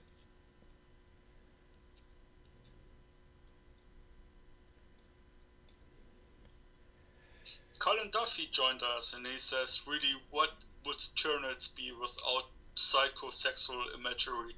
You're absolutely right, Colin, because they're all based on Geiger, and Geiger is all about the psychosexual. Welcome, Colin. Good to have you. On this, not... I was just going to say not anymore November, but still working on Tyranids because Tyranids are awesome. Symbio Joe replied after Colin and said, still disturbing and horrifying. Good. That's what I'm going for. Still disturbing and horrifying. Death Bob comments, I mean, they're heavily inspired by Xenomorphs, which, you know. Yep. Big, angry phallus. Coming to get you. And Roloff said Geiger lost Eye of Sauron. True. He's a big fan. As well as the Tower of Orthanc. He's a big fan of the Tower of Orthanc as well. And when the Tower of Orthanc and the Eye of Sauron come together, man, Geiger is all about that. Colin Duffy says, even for being based on Geiger's work, the original Gargoyle was pretty on the nose. Oh, yeah. And I would say that I actually liked the original Gargoyle sculpt. Yeah, with the flame spurt? Yeah, I like that one. Me too, I really like that one. I got this, way back, you could do mail order from Games Workshop over the phone. And in Canada, at least, you get deals on stuff that they had, mispackaged or something, as long as you were willing to just deal with the mispackaging. So I would, call them every so often and see if they had any mispackaged Tyranids. And they had those second edition gargoyles, but for some reason they hadn't packaged them with enough bases or something. So there wasn't enough flying bases, and I was like, oh, well, I can just, make flying bases out of stuff. So I got them for, half price or something like that, and I wound up with a whole bunch of those second edition gargoyles, which was nice. The thing I like the most about them is the weapon symbiont with the flame squirt thing. Mm-hmm. Because for me, as far as weapon symbionts went, this was pretty amazing in terms of integration into the model. Certainly. I would have to agree with that. I also really like the second edition Spine Fist because it's so clearly a creature that's just clamped onto the forearm of the other creature. Yeah. Even to the point where it's wrapped its tail around the host. Yeah, I like all the second edition weapon symbionts. The Venom Cannon is probably my favorite, though. The second edition Venom Cannon? I really like that. The spider thing on top, where it still was 3 creatures in one. Yeah, that was amazing. And just the way the barrel worked and the bayonet under the barrel, and it was great. Yeah, I don't like how Oh, wait, the spider, are you thinking... it. I thought it was the Barb Strangler that had the spider on top. In the second edition. Well, did the I think Venom Cannon have it too? More than one with a spider on top. Yeah, maybe.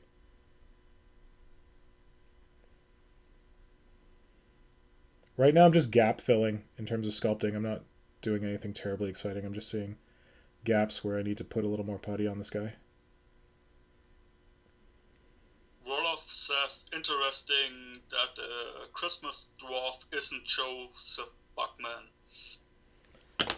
Yeah, it's someone else. I don't know what that's all about. I don't really pay attention to the White Dwarf, Joseph Bugman, whatever stuff, but Me neither. I know that's a different guy.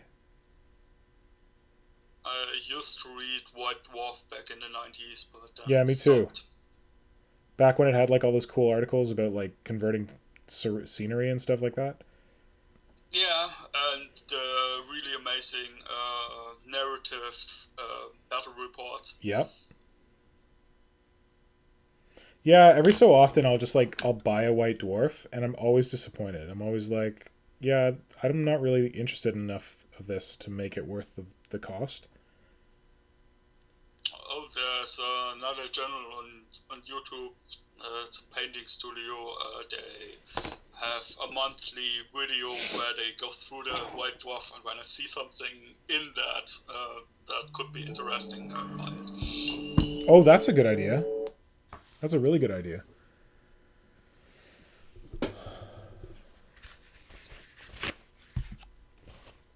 There's a lot of stuff going on. Simply Joe says, on the topic of horrifying, I wonder what you could do with Tyranids and the fact that spiders package their meals for later. Ooh, that's a good one. So Tyranids packaging their meals for later? So some kind of like spore thing that would clamp around something and then they shoot it up into the stratosphere or something? Yeah, I think it would be interesting.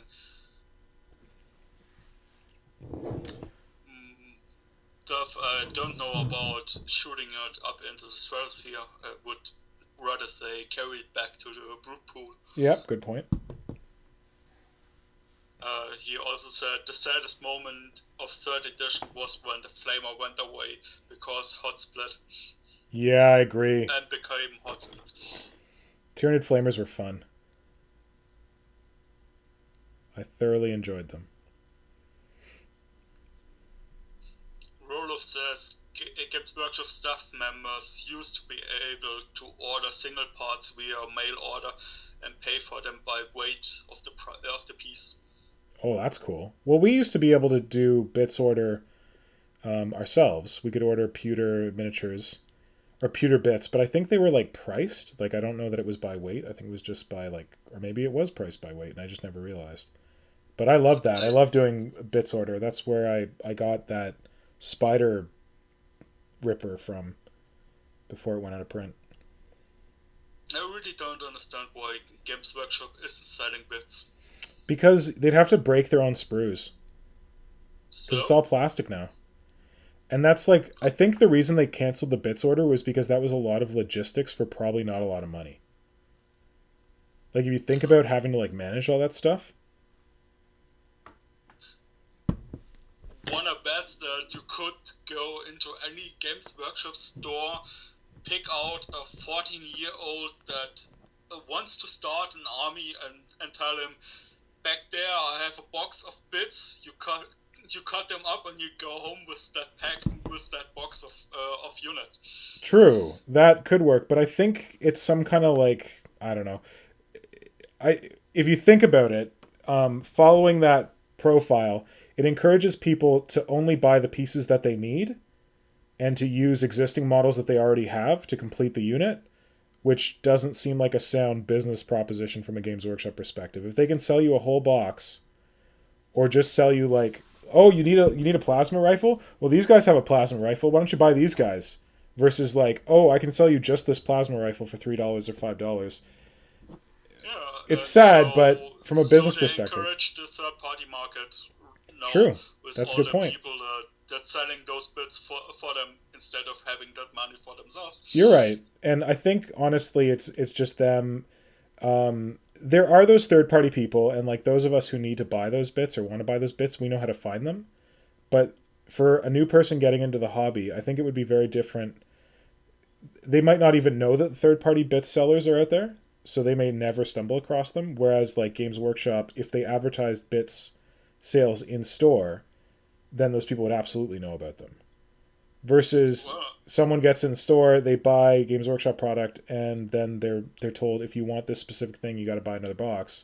That's a good way to make more money, and they'd just be like cannibalizing their own if they introduce the bit selling. Because the bit selling is, I think it's primarily for those of us who like conversions, and we're probably not the majority of the market. Yeah, but see, I'm seeing it like this. I see on Reddit all these people who usually come in and say, hey, I have second-hand models. this and this part is missing. Where can I get this stuff?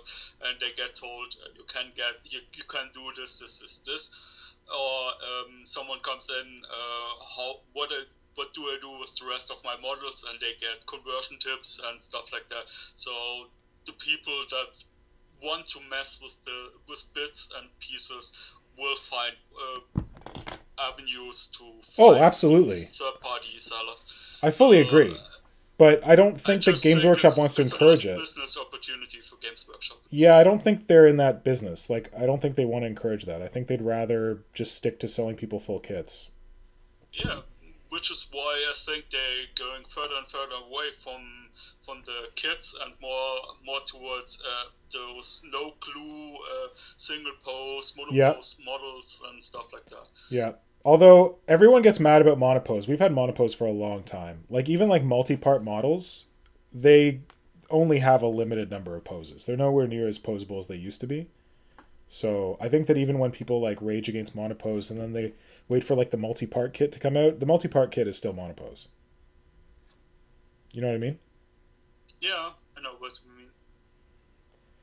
And it's also the case that, like, I don't know why, but this is something I've talked to the guys at Between the Bolter and me about. For some reason, I feel like when they do like a limited edition Sisters of Battle box, and it's all those, oh god, I'm not even sculpting on camera, sorry.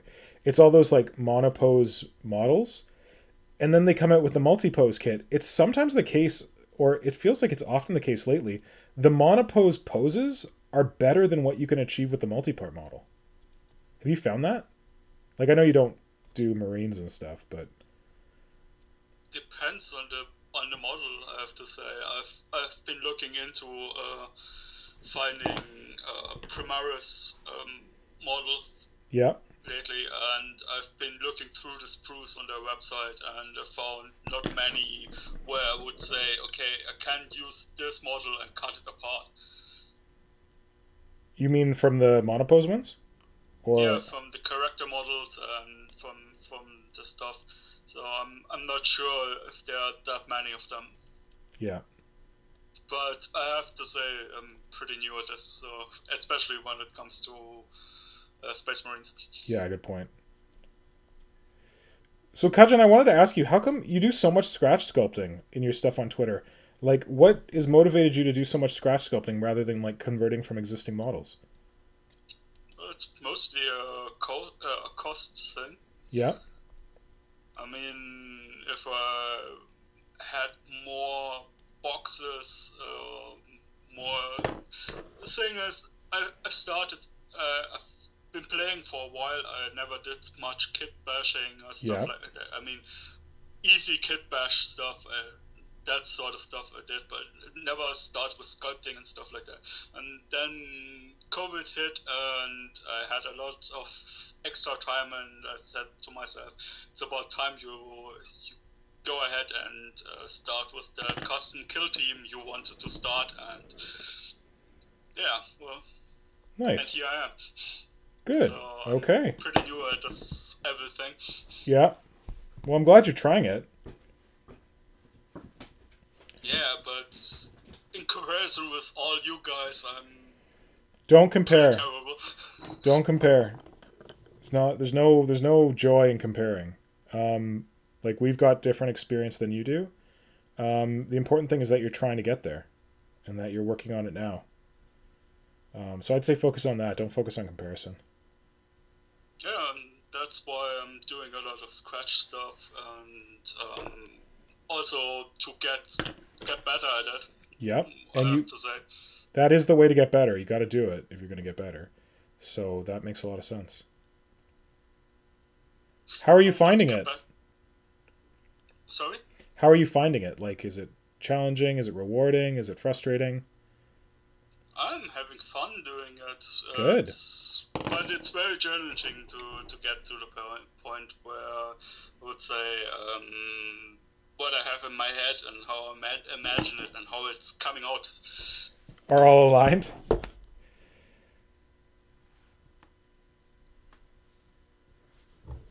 Yeah. But other than that, I like it. Good. Well, I'm glad you're still enjoying it, because it can be frustrating, so... I'm glad it hasn't been too frustrating. I definitely have planned to stick with it. So next to writing, I really enjoyed the most. Nice.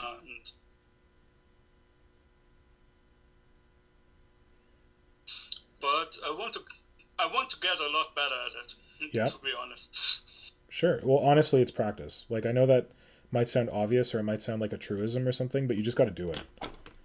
Because, like, it's by playing with the putty that you understand what it can and can't do and, like, how to make it do what you want it to do. And also, like, understanding, like, what tools you have at your disposal and how they can help you. Yeah, I also made a set of my own tools. Oh, now you're really there, man. That is a symbol. That's a signal. That means you're a proper sculptor when you're making your own tools. I just found the tools I had were way too big for the stuff I was doing, so I had to do something else. Nice. What did you use to make them with? Like nails or like? I used needles and flower wire, steel wire. Yep. And yeah. Nice. I used 1 millimeter steel wire for one and 0.5 millimeter steel wire for the fine detail one. Cool. And they're holding up okay? Like they're not like bending on you or anything? They're holding up fine, well enough. Yeah. The steel wire holds up really well. Doesn't bend or budge or anything. Made of spoon tool like shape with that, and it's holding up really great. You made a spoon tool out of steel wire? I used pliers to flatten the tip. Holy cow! Then curved the tip slightly up, so I have a 1 millimeter spoon tool. I'm impressed.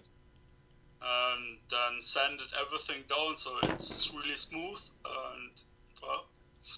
Good. Nice. And then the other one I made was with 0.5 millimeter steel wire, but this one is bending on me.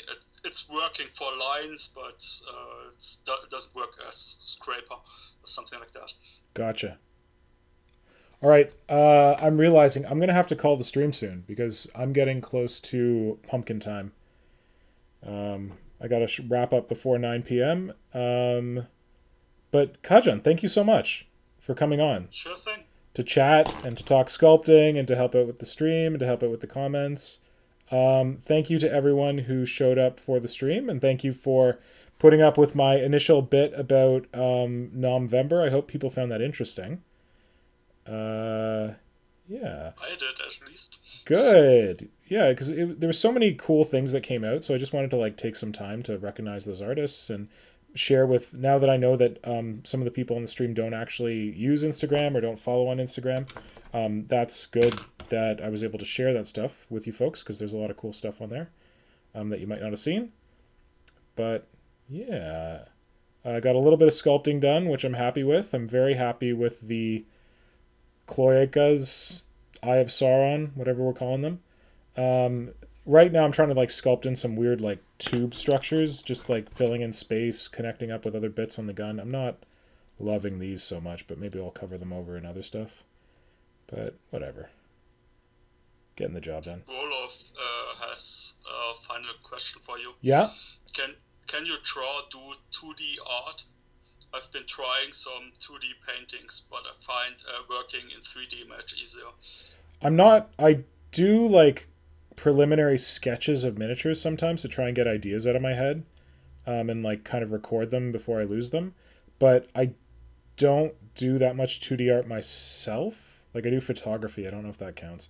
But I don't tend to like draw or paint. I've dabbled with like Inktober and stuff like that, but I'm not.